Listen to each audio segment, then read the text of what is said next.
باقي المباراة الأولى. الموسم هذا ولا الموسم؟ لا الموسم الحالي. شافناش. لا لا شفت. والله ما شافنا. برافو يحيى برافو.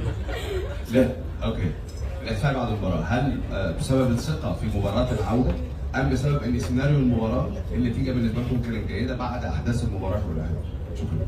وما كنظنش بلي شفتي شي احتفال من خلال مباراة الذهاب، يمكن صور مختلفة ولا شي حاجة.